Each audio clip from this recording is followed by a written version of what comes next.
My father, he thinks I'm insane. From the writers of Lost and the creators of Once Upon a Time. You claimed you traveled to this place, Wonderland. You fell in love with the genie. I'm gonna find him. She's not the Alice you thought you knew. I sense that you can take care of yourself. Thursday, the search for her lost love begins. All right, Rabbit, dig your hole. Once Upon a Time in Wonderland. Series premiere Thursday at 8/7 Central. Followed by an all-new Grey's Anatomy and Scandal on ABC. You're listening to the AFTERBUZZ TV Network. Now the largest new media platform on the web. And your #1 source for after-show entertainment.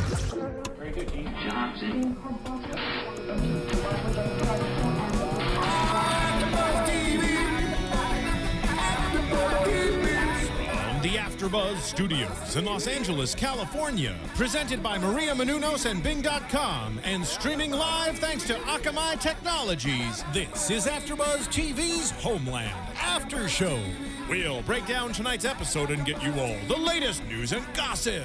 And now, another post-game wrap-up show for your favorite TV show. It's AFTERBUZZ TV's Homeland After Show.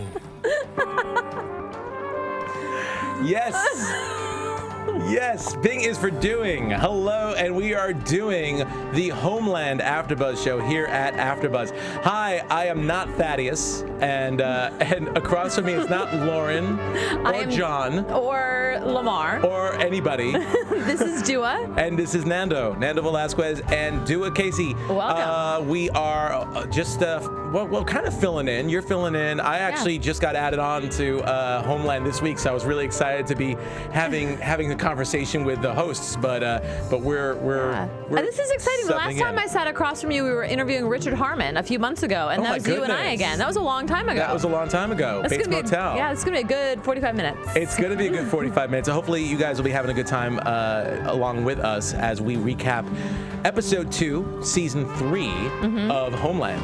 So let's get going. And Steven is producing and just doing a big air drum solo to this jazz riff. So that was awesome. Thanks, Steve. They're making my day. Anyway, so let's get started. I feel like I need a cigar now. It's like, yeah, totally. So, first of all, I just want to say for myself, I'm really psyched to be doing this show because I am a huge fan of Homeland with its ups and its downs, even when it hasn't been as good in parts of season 2, which I think a lot of people more or less agree with, that season 1 was the benchmark. Yeah. Right? It still is really captivating TV. Yeah. And I think that in the beginning of season 1, watching the show, knowing how good it was, it's difficult to know from season 1 which direction, like it's going to be hard to kind of keep it going. Yeah. Knowing once everything was revealed, once Brody, you found out that he was a terrorist, he's not a terrorist. This show is great with master manipulation in the show. You never know who to trust. You never know what somebody's ulterior motive is. And I love the fact that it keeps me in suspense. Yes. I really love that. Oh, and this season so far, at least, has seemed very, very different than the first 2. As far as, well, first of all, the most obvious thing is Damian Lewis, who he's on the picture. We haven't even seen him yet. We have no idea what's going on with his character, Brody. I think it's actually probably going to be a few episodes in before they even introduce him again. Actually, it's going to be next week. Oh, is it? Yeah. Are you I'm sure? spoiling it right now. It's gonna be okay. I haven't seen an episode. But from the thing. Yeah, I've been looking some stuff up, and it's been touted that he returns. And also, there were some, for people who don't like to look at scenes from next week. Yeah. They did show a little teaser with him, but it's pretty much been announced that he was going to be out the first 2 weeks. So it's been really interesting not having one of the main characters. Although it's added a lot of tension. Yep. Wondering what happened to him since he went on. Where is he? Which is good because I think Carrie's going to need a little rest after this episode. Well, this episode was very female heavy between Carrie and Dana, his daughter. But let's get started actually with Carrie, because last week's episode we got to see Carrie watching the Senate subcommittee hearing. Yes. And seeing Saul, what she claims, Saul throw her under the bus, under a Big Mac truck, and just jump up and down and which he really, you know what? I don't think he really threw her under the bus, number one. I think that she kind of she forced him to do it and gave him no choice. Yeah. Like what decision was he supposed to make in the position that he was in after she created that crazy scene at the restaurant last episode? And I'm talking about episode 1 in season 3 now. Like you leave somebody no choice. He had to do that. He didn't name names, which was a good thing. Yeah. But then she flies off the handle. And I got to tell you, as much, I mean, she has an Emmy. I think that Claire Danes is an amazing actress. She's spot on accurate with the way that she portrays somebody with this disorder. But it was exhausting watching her this episode. It was. She was so high strung all the time. Like, it's got to be, and you and I said it when we were screening, it's got to be exhausting playing that role. Just the head movements that she does and the facial tics that she develops. And you know, there was a lot of conversation about it in last week's podcast with John and Thaddeus.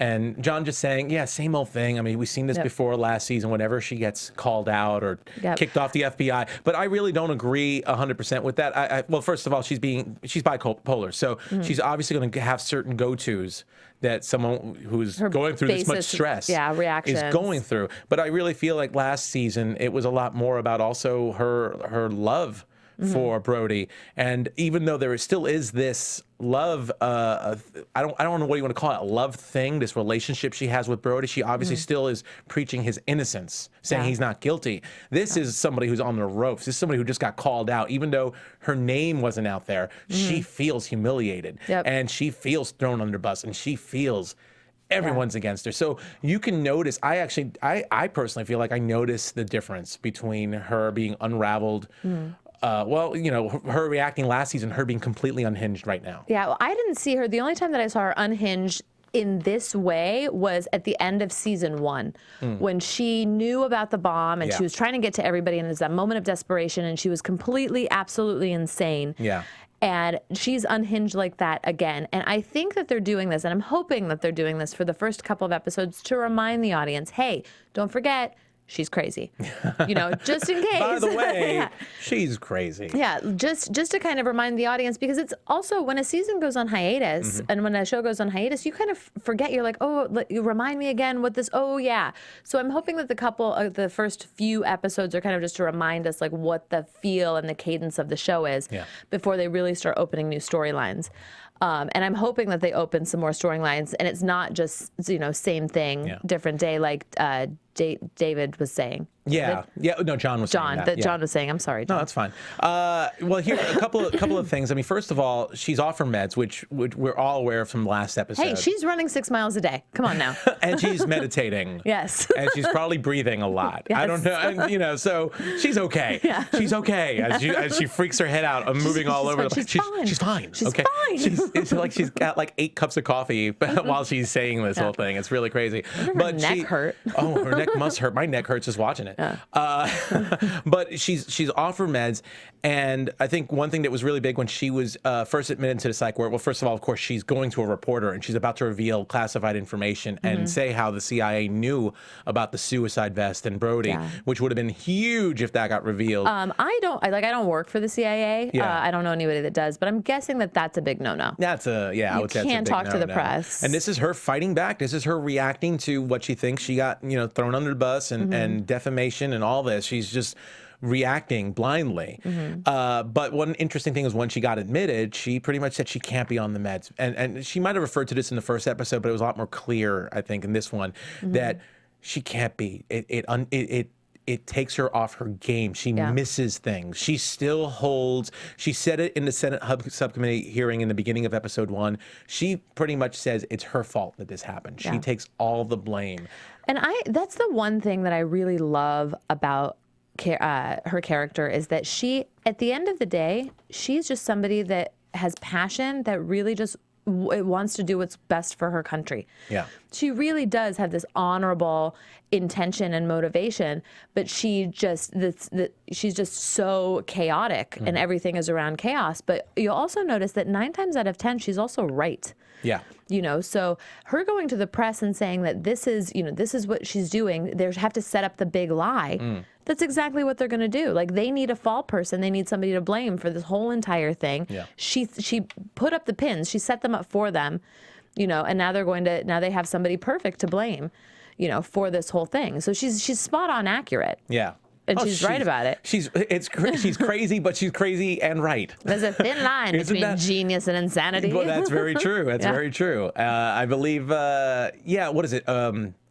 Aquarians, there are more presidents that are Aquarians than any other sign. Excuse me for getting all spiritual here for a second, but there's also apparently also a lot of Aquarians that are in mental institutions. I read this fact that was really interesting. Aquarians have like the most crazy people, but also the most brilliant people. It's interesting. Are you an Aquarian? I am an Aquarian. Yeah, there it is. There it is, ladies and gentlemen. That's how I researched that. That's how I was like, whoa, that's interesting. So I could be a president, or I could be in a psych ward. Yep. Or you could kill the president. There's the two. And then be in a psych ward? Yeah. Okay. Yeah, totally. Thanks. No. Well, Thanks for my career options. Absolutely. But again, it's just amazing performance from Claire Danes. Just spot on from what she's doing, and just even that last scene when she's finally in. It's kind of like something from One Flew Over the Cuckoo's Nest. She's finally medicated and completely, like, practically catatonic, but she still has the energy to just give a fuck you. Yeah, we had to rewind it. I could not tell what she was, and her mouth was all like, is that what happened? What is she on? She on like lithium or something? Is that what her mouth? Oh, I think it was lithium. They mentioned it last week. Her dad mentioned it to her. I think it was lithium. Yeah. You're off your lithium. Yeah, I think he did say that. Yeah. And of course, leave it to Mandy Patinkin's character, Saul, to go up to her like, is she medicated? Is she medicated? All right, I'm going to go talk to her now. Is she strapped up? Is she strapped? Can she hit me? Yeah. No. Okay, good. I'm sorry. Now, do you think that he was sincere in that apology? I think so. There was a lot of conversations from last week's podcast I was listening to about whether or not Saul really was throwing her under the bus or if he has a game plan. I don't, just to put my point of view on it, I don't think he has a game plan, but I do think... I agree with you. I don't think he does. I don't think he had one at all, but I think at the same time, he's got to save the CIA, because right now he is the only thing that's probably keeping the CIA from getting its charter revoked, as he mentioned in the last episode. Yep. And he still cares about Claire, but not Claire. He still cares about... Carrie, but he's got to be able to try and balance the line between both. And also the fact that Carrie proves she's a liability. She needs a lot of babysitting at this point. Yep. Saul's got to take care of the CIA and make sure that Carrie doesn't take him and the whole CIA under, because he's not just thinking selfishly. I mean, Carrie's thinking very selfishly. Well, Claire, pardon me. Claire is thinking selfishly. I think that she is just being reactive, and that's kind of how she's. But there is a relationship between Saul and Carrie that will always be. He will always be nurturing. He will always have a soft spot in his heart for her. And she will always run to him to bitch and whine and complain. And I know it sounds like I'm harping on her character, but no, she's just someone who's very stressed out and obviously with her condition. And he's a confidant. And he's a confidant. Yep. But now he's her boss. Before, he was the mediator between her and Estes. Yes, but he was still her supervisor, wasn't he? He was still her supervisor, but he was also on her side. Now he's on her side, but he can't. He doesn't have someone like Estes that he could try and convince, because ultimately Estes was the fall guy. Yeah. If something happen, they go to the top. Now he's dead. Yeah, exactly. Oh dear. What? I have no idea. I have no idea. So anyway, let's move on. Steve was trying to give me a note. I still, we're never good at taking notes on the fly. Yeah, well, you know what? Before we move on, let me talk about a brand new show on ABC on October 10th. Oh yeah? Yeah, Once Upon a Time in Wonderland. Oh, I heard about this. Yes, it's a spin-off from Once Upon a Time, which is a really popular AfterBuzz show here. They do a really good recap here, and it's starring Naveen Andrews from Lost, as well as Sophie Lowe, Emma Rigby, Michael Sosha, John Lithgow as the White Rabbit. I could imagine John Lithgow is the White Rabbit? John Lithgow's the White Rabbit, totally. So it's Alice's search for her lost love. It's got to be romance in there too. Of course. So, yeah. It's a fairy tale. Yeah, of course. And it begins on October 10th, which is Thursday coming up. So at 8 Central on ABC. And it's, if it's anything like Once Upon a Time, it should be really, really good. Nice. We're doing the AfterBuzz on it, right? I'm sure we're doing the AfterBuzz on it. Oh, yeah. So tune into that, then tune into the AfterBuzz. Yeah, absolutely. I can't wait. So this Thursday? This Thursday, October 10th. Very good. Yeah. Nice. Awesome. Okay. So anyway, moving on, let's talk a little bit about, there's a new character that was introduced. I didn't get a chance to look up the actress's name, but the character is Farah. Yes. Which is, let me look at my notes. She's the transaction expert that Saul called in. She's just a transaction expert, because when she walked in and she was doing some stuff, I was wondering if Carrie wasn't in the position that she was in right now, would Carrie be doing the stuff that? So she kind of, in a way, like Carrie's replacement. Just she's not on ops. Yeah. Would that be her role? I believe so. Okay, so yeah. So I looked the face. Did you see Saul's face when she walked in the door for the first time? Well, yeah, exactly. You said you thought a love moment. I was like, was that love at first sight? That a love moment? Or was that just sheer shock? That was sheer shock. I mean, it started out pretty much with her walking into the CIA building, into the building, and yeah, I mean, just seeing a girl with the traditional Muslim garb walking in. Even in a very businesslike fashion, so it still wasn't super conservative, but it was very apparent who she was. That's a very shocking imagery to see that, and then to find out that she's working under Saul. She's new. She's incredibly new. She's incredibly young looking. Very this is green. not what you would think an expert would look like. Yep. And of course, Saul mentioned the fact that she wears this thing over her head as a giant, excuse my language, because we're saying it's a giant fuck you to the people who would have been her coworkers if they survived the attack on Langley. Yeah, that for me, that seems so uncharacteristic of Saul. He's normally so composed and really like thinks things through and doesn't react that way. And when he said that, I was like, holy crap, this must be him at his wit's end. I'm surprised the technical advisor on this show didn't mention if she's gonna wear the traditional Muslim garb, the hijab, all of your hair needs to be covered. She wasn't. She had a whole part of her hair out, which, I mean, technically is not correct. I'm not sure if we're... I'm guessing it's a very liberal interpretation of how you're supposed to dress, maybe a more modern Americanized version. I'm not sure. I don't quote me on this. I'm just making a leap here, so to speak. The person in wardrobe was like, no, it'll look better this way. Yeah, who knows?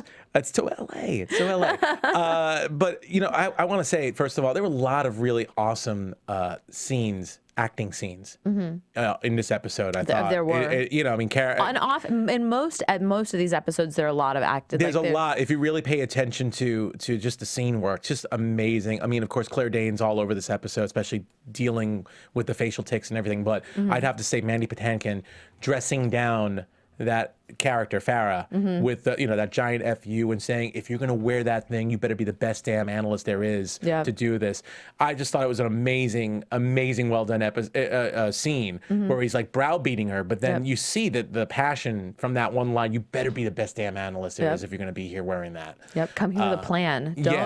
Have a plan. Come with a plan. And she certainly did have her moment too. The actress, I have to look her up. So she did. She had her moment, and she brought it. He was like, you know what, bring it. In that scene, he was like, you better bring it. And she had her moment. She had her moment where she had these huge balls. Yeah. In the who would have known under that thing she had balls? Yes. Under that thing she was wearing. In this conference room with lawyers and bankers and people with tons of money and all this power, and she's sitting there, and she has this like Aaron Brockovich moment. Yeah. Where she, and you could see Mandy Patinkin's face, or I should call him Sal. Sorry, you should see Sal's face where Saul's face when he was very almost like proud of her in a way. And I think that they're going to develop a very, very good relationship. And we'll get more into that scene because I don't want to get, well, I guess we could talk a little bit about the bankers because she was there to pretty much follow the money, as Saul said, because from Quinn's mission in Caracas in last week's episode where he killed that banker and the 9-year-old kid, he was able to get a laptop that would have information that they figured had information on the attack on Langley and where it came from. So she ended up having this plan to go after the bankers. Follow the money is an ongoing theme. I don't know if you noticed that, but they had it in season 1 too. They said follow the money, and they found the necklace, which they had traded for the money to provide housing for those 2 terrorists. Oh, that's right. This is in season 1, so that's always follow the money. If that's just a tip for you folks at home. I think it's very sensible, a sensible plan. I mean, not just to follow the money, but I think it makes sense for an organization like the CIA to have that kind of a plan. I could see it being recurring. I'm sure. I feel like I've seen that in other type of shows like this, somewhat like this genre, where you have a law enforcement agency trying to track something down. So you will, and that's it's very, very smart because everything needs money. It's a little, I don't want to say cliche, but I feel like saying cliche. I've seen it before, but obviously in Homeland it really hits home because no pun intended. It really hits there because it's just a very smart. I mean, they have no clues, and this is the only way they can try and find out. And they end up bringing in a bunch of bankers from this one firm that has dealings with Iran, and just beautiful on so many levels. This scene with the bankers too, just because I'm sure it just feels very truthful in a way that there are people out there that don't really care where, in a financial institution, they probably don't care what their clients do with money. Of course. And they have no problem making their clients money as long as it makes them rich too. Of course. And they don't pay attention to it. And in this scene in particular, they're pretty much deleting names of Iranians just because they want to avoid a U.S. legal breach. Yeah. So it's just, I mean, the question there would be, are these guys in essence terrorists or criminals themselves? Well, I would think, yeah. And that's what made her monologue so poignant, and she was like, you're asking how we found out this information. Yeah. But you're completely, you're not asking, what, like in other words, you know exactly what's going on. Oh, yeah. And you have no moral problem with it whatsoever. Yeah, I loved her line. She said, "Your bank has been trafficking human misery since the Opium Wars, and that's your mission statement." Yeah. So it's like really, wow, it really hits home. It was a really powerful statement that Farrah made at these bankers. Yep. And then I thought it was almost the most cowardly way. Like when Saul is telling them and showing them emails, showing that guy an email that he wrote saying delete all, don't talk about Iran. Yeah. He's just sitting there and taking it. But once the inexperienced technical analyst who is Muslim is starting to give him a little bit of her what for, he's like, excuse me, ma'am, but in this country, that's not the way you ask for help. Yeah. And he storms out as if she's the reason why he was like, oh wow, I get an angle to look kind of badass and walk out on the Muslim person or something.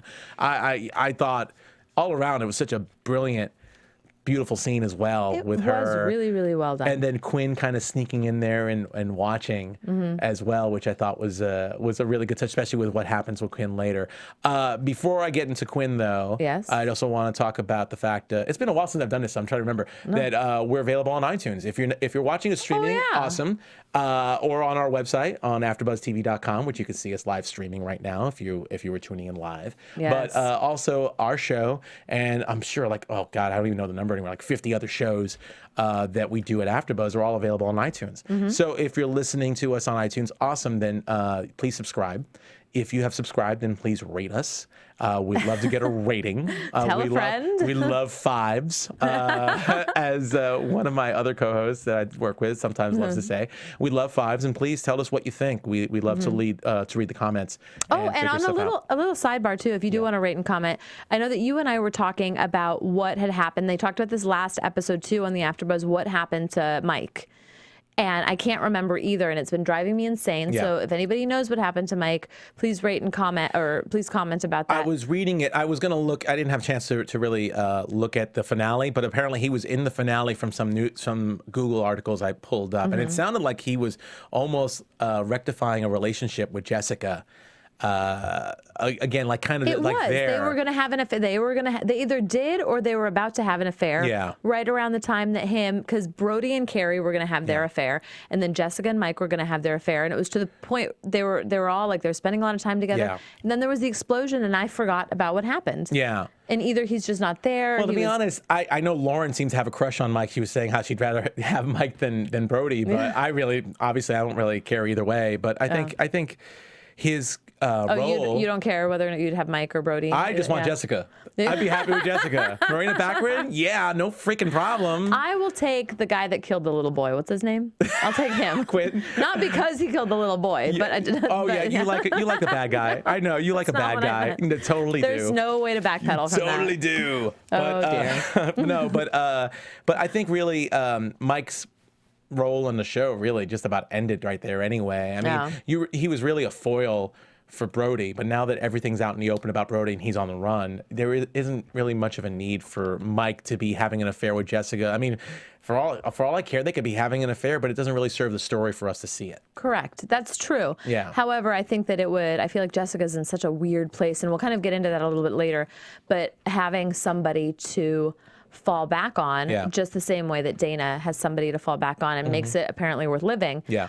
would help her. I think that it could feed a little bit. But if they just kind of cut, I think it's just driving, because if they just kind of cut off his storyline without really giving a huge explanation. I have more on Mike anyway, though. I was going to say for news and gossip, so we'll talk about Mike. Nice little tease, nice little segue thank you. into that, which we'll do later. All right. But let's talk about your favorite hunk of a man on this show, apparently, Yeah. now that I found out, which is Quinn. Why do I always want to call him Owen? I don't know why. Does he remind you of Owen? I have no idea. Does he remind you of an Owen? No. So Quinn, the mysterious You say assassin. it so many times, he's still going to look the same. Yes. It doesn't If matter I- how many times you say it, it's going to look the same. Oh, so if I say his name 3 times, he doesn't appear It's in not like front of me? Beetlejuice. Yeah. No, he's not Beetlejuice. Not Beetlejuice at all. Oh dear. So Quinn, I think, is going to have an interesting storyline. Yeah. I'll save some of that for predictions. But he's definitely, that scene with him and Saul. Yeah. He's I think going to be on a path that he's going to, like, Pulp Fiction, Samuel L. Jackson, be like a man that walks the earth. Do you know what I'm saying? Yeah, no, I totally know what you're saying. Yeah. I mean, the interesting thing about Quinn for me this season in particular is he's just so much more human. I mean, I guess from being a cold-blooded killer and the things that he does, even before, like that was alluded to before he was introduced last season, to right now. I mean, I find it really interesting that after the death of a 9-year-old boy that he would be that unraveled himself. He'd be very unrelatable if that were the case. I feel like for someone in his line of work who's probably had to do a lot of very morally wrong things, but do it for the good of the country, that this kind of surprises me a little bit.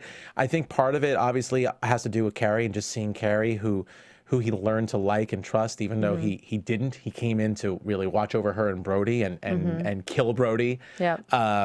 I think he's definitely been moved by that, and it's just interesting his reactions. What I thought was really, really interesting when he went to the psych ward to visit Carrie, he said pretty much. Now, was that on his own accord? He did that, or was he sent by Saul? No, he did that on his own accord. Okay. Yeah, he totally did that on his own accord. Just because it's like he's being compassionate and was concerned. Yeah. Okay. And I believe that. I believe he went there on his own. I mean, you could tell when he talked to Saul afterwards. He told Saul, by the way, I went over to see her. Yeah. But what I thought was really interesting, when he's busy trying to talk Carrie off the ledge, pretty much, he alluded to the fact that what he was hired to do last season. He alluded there were targets. You don't know what was going on before that attack on Langley. There were people being targeted. There were things being talked about that you have no idea about. Yep. He's pretty much telling her that he was gonna, if he had to, was gonna put a bullet through both her and Brody if need be. Interesting. So I thought that was a really interesting, revealing line. You know what? I didn't even catch that. That's just a little bit of like foreshadowing of what they could reveal in future episodes. Oh my goodness! Imagine if she knew that truth. I mean, obviously this was under Estes. It wasn't under Saul. So I don't think she'd be able to react much. It's typical Estes, not trusting anybody. Yeah. But it would still freak her out, I think, if she found out. Yeah, she would not trust Quinn at all if she finds that out eventually. But right now she's got worse things to worry about. But Quinn just being very sympathetic, staying for the commitment hearing with Carrie, and everyone trying to get Carrie back on her meds as she's freaking out in that commitment meeting and just making things worse for herself. But then also just that conversation with Saul that he wants out when this is all over. This is a man who you would imagine has had to do some very morally duplicitous things. So what? Why career. This time? Yeah. Why this time? Saul says it's because of a 9-year-old boy. I think that's precisely what it is. Yeah. I think that I mean, I don't think that you can kill a 9-year-old without kind of making. You screwed up. It wasn't, you go to kill somebody, you kill a target, you do it because they've done something wrong. But when you kill an innocent child, and it's interesting because this isn't the first time the death of a child has really arced a character. This is what pretty much caused what happened in Homeland. And I like how those parallel. Yeah. Because it's saying that there's no definitive good guy or bad guy. There's no hero, anti-hero. These are just human beings. Yeah. And situations in their lives will arc who their characters become. Yeah. And I love that. I still feel, and this is just me, so you can just cross me off as crazy as well if you Sure. want. You know, Done. Okay, cool. I just think that if Quinn shot a 9-year-old boy in the same instance before he met all these people in Homeland, before he got his assignment, I think it'd be a very different Quinn. Interesting. A very different Quinn reacting. I don't think he would be as. I think it's just this with the combination of what the attack on Langley, knowing how brilliant Carrie is, even though she's also incredibly flawed and incredibly unstable. And just the whole combination of everything. So I think the easy answer is just to pigeonhole it into he shot a 9-year-old boy. That's why he's acting this way. But I really think this is a man that's changed a lot from when we first saw him as a result of everything. He's growing up. He's growing up in a very special episode of Homeland. Peter Quinn grows up when he kills a 9-year-old boy. Tune in next week. I like that library. I like that but you still see in that last scene, you still see Quinn when he's like, hi. He approaches the banker and he is like, look, he's like, I'm not a young lady. I'm still who I am. You better do what you ask, you know? And then, oh my gosh, what's her name? Farah? Yeah, Farah, which I found her name. Farah's name. Oh, I just pulled it up. I'm gonna butcher this name. Obviously, she's ethnic, so it's a very long name. Nazanin Bonadi. I don't know. What else has she done? Hold on. Let me use my handy little app and see what else she's done. I like when she asks Saul, she's like, where did they get this information when they're talking about how all of the bank records have now just appeared at the CIA? And Saul's like, I don't think you want to know. Oh my goodness. What? Oh wow. She her best known role outside of what's going to be her best known role, I think, Homeland, because I thought she was phenomenal this episode. She's going to be good. She was a love interest to Barney Stinson, to Neil Patrick Harris in How I Met Your Mother. I think I know which one that is. Seriously? Yeah. Well, you know, they've had so many love interests, but I think she's been one that was a recurring character. I think she was the one before. She was like girl number 2? I think she was the last girl before he finally decided to go with Colby Smolder's character. With, I have not seen as many episodes of How I Met Your Mother than you would like. It's legend. But Excuse me. Oh, dear. Oh, by the way, while we're on other TV shows, I saw that someone gave us a 4-star rating because Lauren said that Homeland is better than Breaking Bad. I love Homeland, but no comparison. Oh, my goodness. No comparison. Well, wait a minute. Yeah, I just want to say. Yeah. I will agree. I'm sad that Breaking Bad is over. I think there's so many. It's just not even. They're two completely different shows. Two completely different shows. You can't. I love Breaking Bad though, so I would definitely side with that guy. I mean, at the very least, put them on separate pedestals. Yes. But I kind of freaked out too when I heard that. I'm like, really? You're gonna make that statement? Don't make that statement. Yeah, because it's just like talking. It's like you don't talk about religion. And nothing against Lauren. I know she's giving her point of view. I'm not trying to say, Lauren, you're wrong. I'm just trying to say, oh my God, how can you say that? Breaking Bad was so awesome. Okay, anyway, let's move forward. Breaking Bad is over now. It's like a dead relative. You can never talk badly about a dead relative. Let's move on. Yeah, exactly. Let's move on. Sorry about that. I couldn't help that. But that scene with Quinn talking to the banker and pretty much saying, "Hey, your colleague and his son, your colleague and his son got gunned down, man. That's such a shame. Maybe it wasn't an accident." Who are you? Yeah. Who are you? Oh, I love it. Don't you hate it when people don't answer your questions? Yeah. It must be aggravating when people don't answer your questions. Huh? I love that. Rupert Friend, just great scene. Again, another brilliantly acted scene. Yeah. It wasn't my favorite acted scene in the episode though, and I'll get to that just here shortly. Okay. Go ahead. No, go ahead. I was looking at the time. Just wanted to make sure. Well, I was going to get into Dana. Yeah, that's what I was going to move towards. A little bit, because they covered her a lot in this episode. I saw, I guess after the East Coast airing of Homeland, I was like looking at Google for news stories, and I noticed somebody called this episode "Too Much Dana." Yeah, too much drama, too much Dana, which I kind of agree with a little bit. But let's talk about Dana. It is. Well, she is coming, and she's having her own like coming of age story. You know, she's figuring it out. She's losing her virginity or having sex a lot. I think she's had sex a lot. Has she had sex a lot? I'm not trying to wish that. I just think just based on the conversation she had with Liam last week, I feel like they got to mess around a bit. Maybe. All right, I'll take it. I mean, she is 16 or somewhere around that age. You and I decided. Yeah.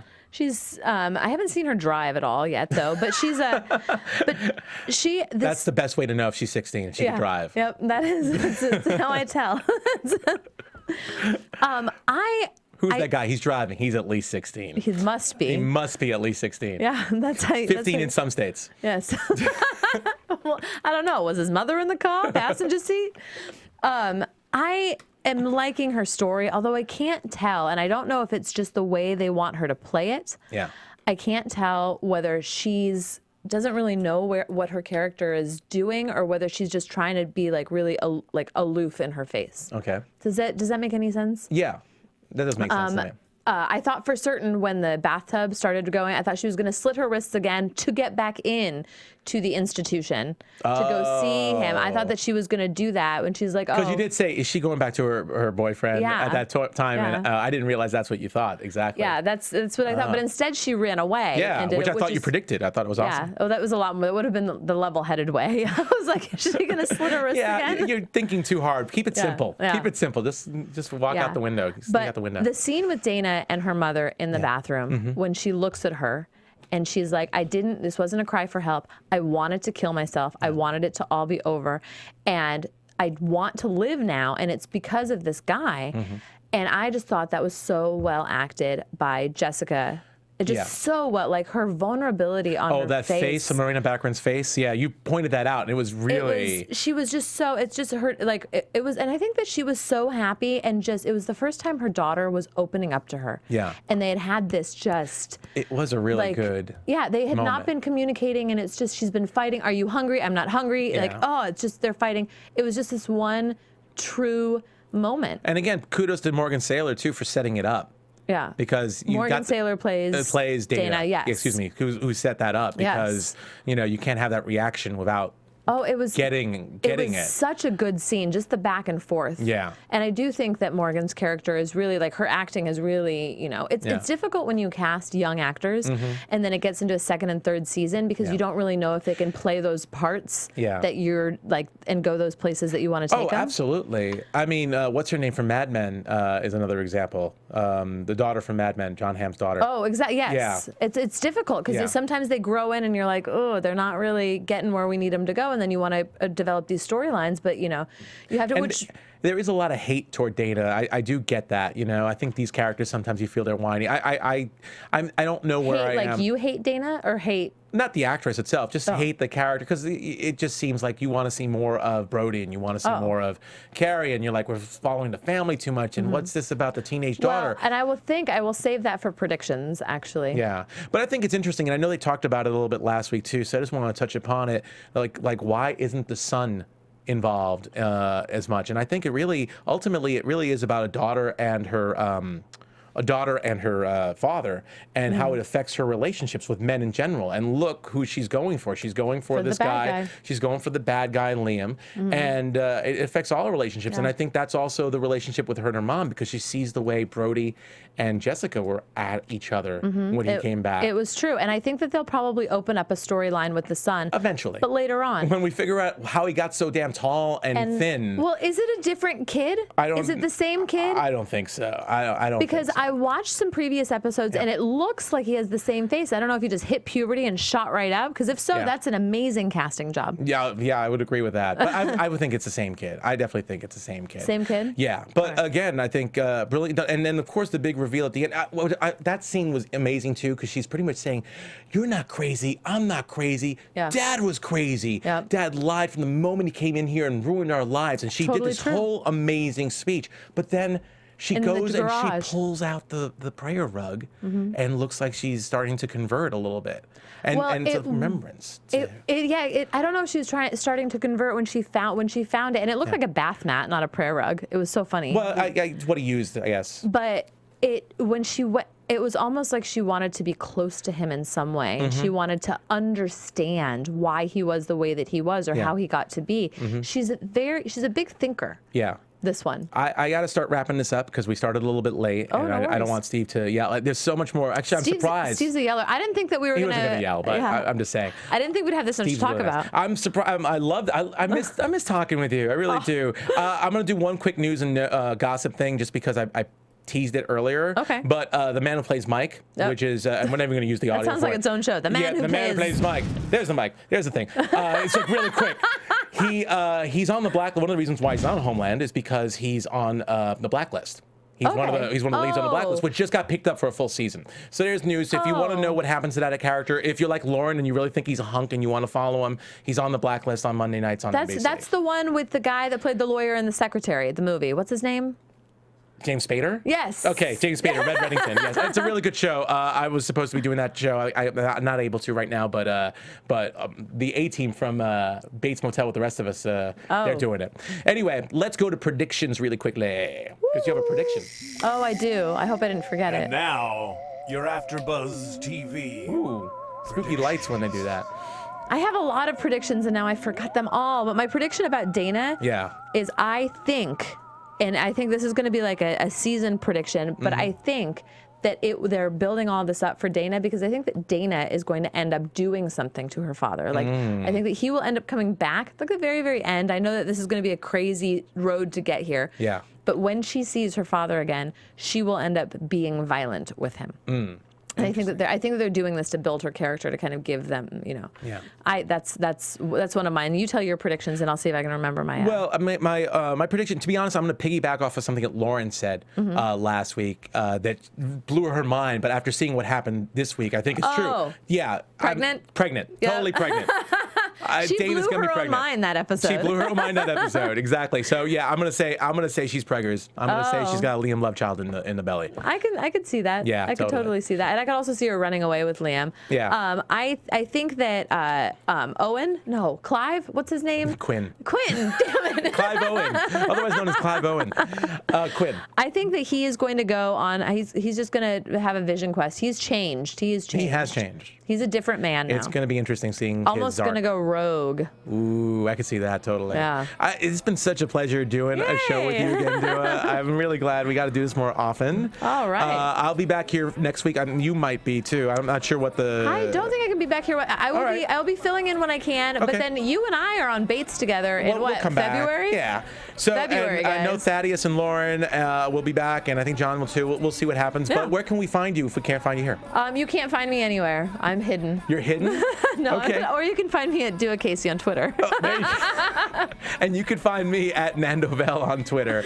And till then, thanks a lot for joining us, and tune in next week for another episode of Homeland on AfterBuzz. From Bing.com, executive producers Maria Menounos, Kevin Undergaro, Phil Svitek, and the entire AfterBuzz TV staff, we would like to thank you for listening to the AfterBuzz TV network. To watch or listen to other after shows and post comments or questions, be sure to visit AfterBuzzTV.com. I'm Sir Richard Wentworth, and this has been a presentation of AfterBuzz TV. Buzz you later. The views expressed herein are those of the hosts only and do not necessarily reflect the views of AfterBuzz TV or its owners or principals.